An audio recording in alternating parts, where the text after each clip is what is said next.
Well, today you can see we'll be putting some obsidian points to these arrow shafts.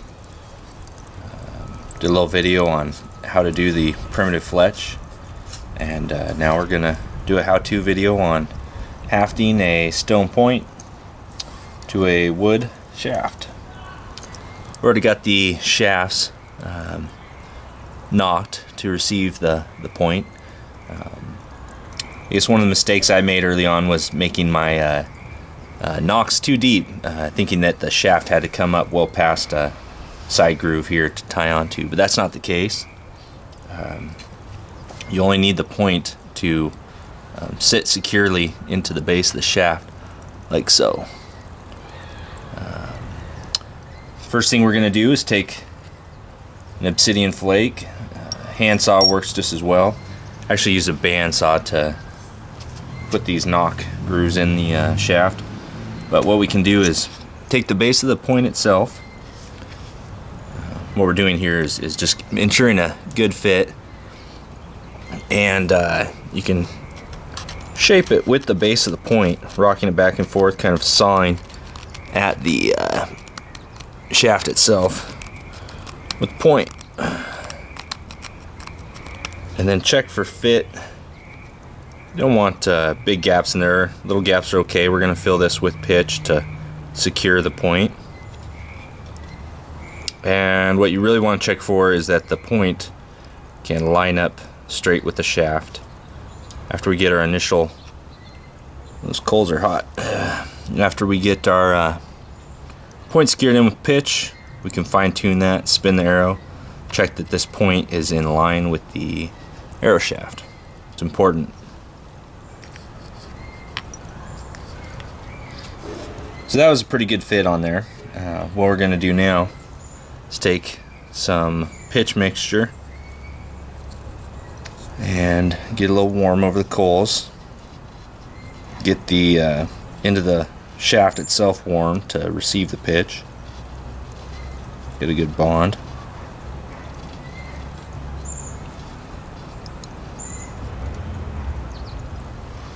You can also do this over a candle or alcohol burner. It's a nice day out today, so I thought we'd get a little pot of coals going and do this outdoors.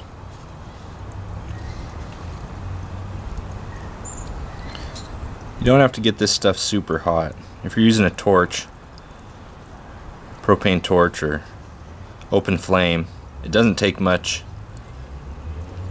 to get that melted. Alright, so now we're going to take our point and warm it up.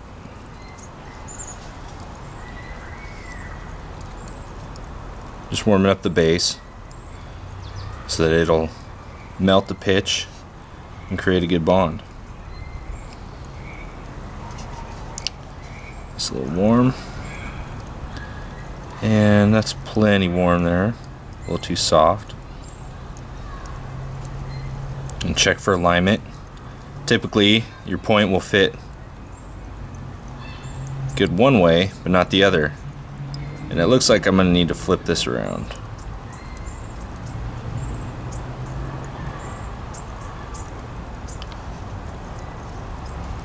But this pitch sets up slowly enough with a little bit of heat under it that we can do that. Now what I do to smooth out the pitch is use a small warm stick if it's already set up, or just tip your finger.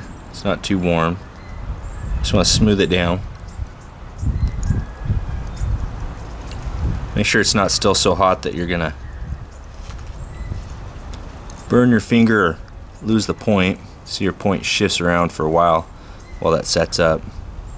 So this is where you want to check alignment, make adjustments.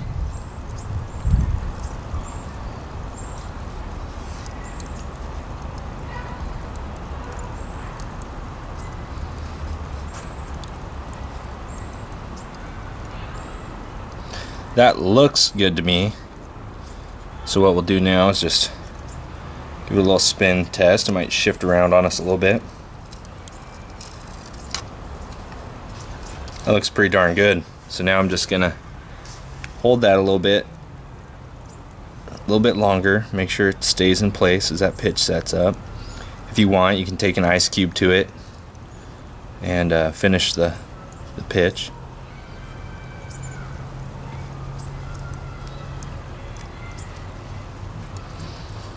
Now you notice, if you look at it from that angle, we have these lips here that would catch if this point were passing through an animal. So we want to remove those. You can do that before or after with the sharp knife or some sandpaper, but you want to remove those lips so that as it passes through, there's nothing to catch on. You want a smooth transition between point and shaft. So here I've got a obsidian flake, and just using it like a little scraper, planer. I don't know if you can see that, but it's accomplishing what we want. Smooth transition between the point and the blade. I have to give credit where credit is due here. These points, I wish I could say I made these, but these were knapped by Scott Stanberry of Illinois. We've made some trades in the past, and he supplies the obsidian stone points for echo archery.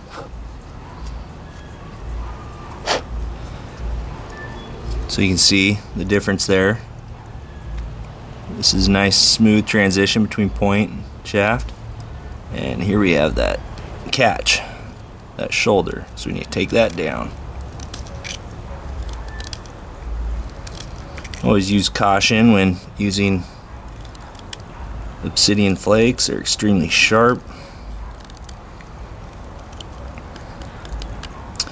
I also like to give some credit to Gil's Primitive Archery. I believe it's his video that I first watched on how to half points, where I learned a lot from his videos. This is essentially the same procedure that Gil demonstrates.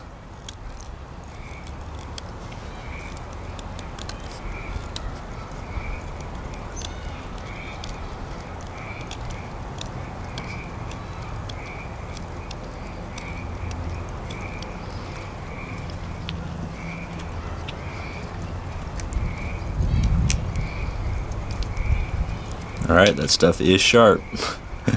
Like I said, take caution. Alright, so the next step, and it's alright to leave the tiniest little lip here, because we're going to wrap this with sinew, and that'll create transition there. So after we wrap with sinew, we'll also seal that in pitch.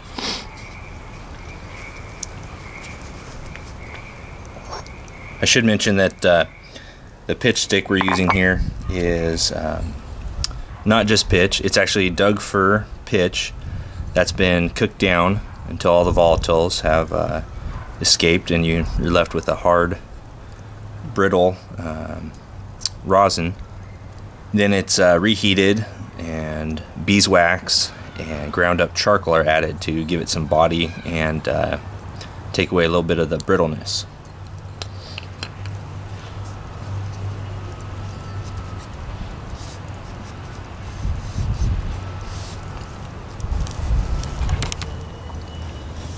If you take a close look here, we've got a little excess pitch that we want to get rid of.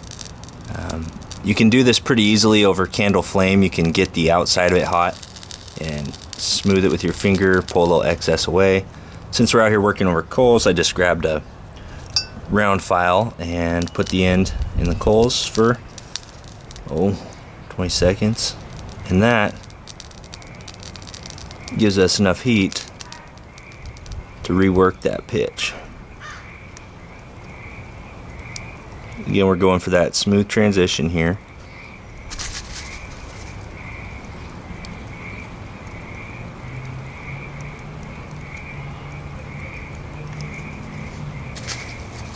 Hope I'm keeping this in frame.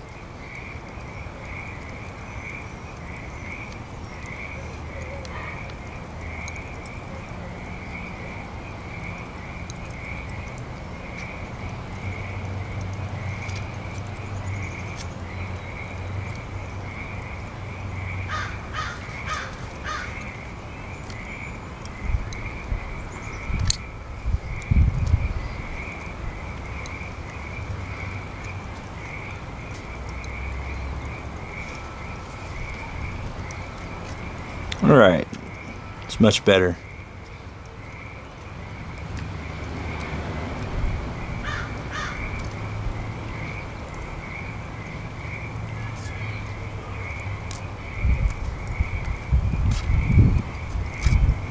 Alright, so now we'll grab our hide glue. It's been sitting in a hot pot inside, and we will wrap some sinew around this point.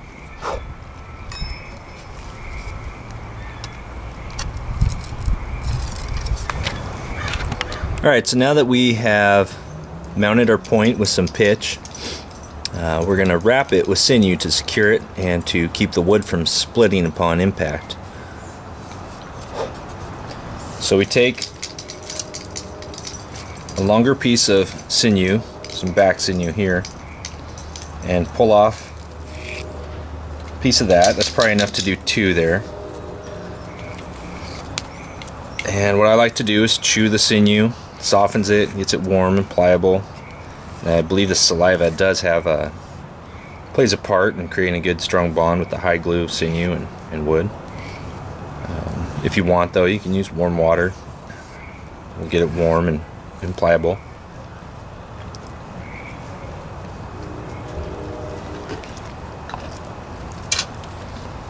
And while we're chewing our sinew, take our point mounted and apply some hide glue to the area it's going to be sinew wrapped. Size the wood so it doesn't absorb and pull hide glue away from our bonding surfaces, the sinew wrap and the shaft.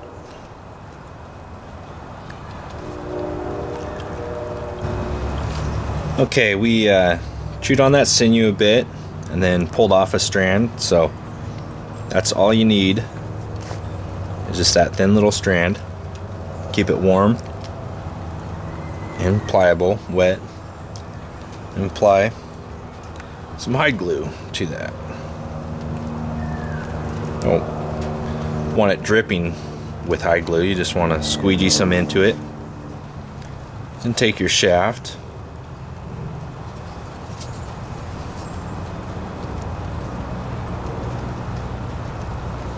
and begin your wrap at the base of the point. Go around a couple times to trap the end. Pull a little tight for this sinew. It's thin of a strand.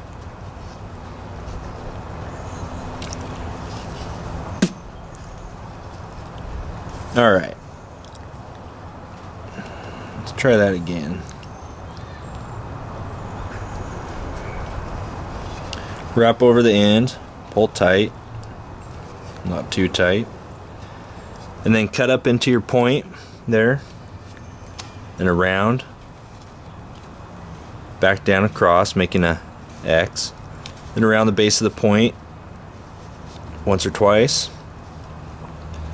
up through the side notch, around straight across the back, then back down to the base, creating the second X.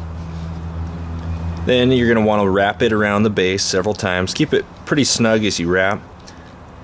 When this dries and hardens, it'll really reinforce the base. It'll reinforce the shaft at the base of that point, preventing it from splitting the shaft upon impact and losing lots of potential energy.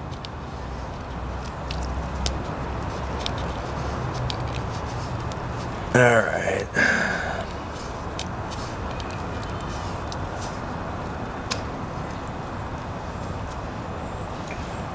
wrap the tail out or trim it.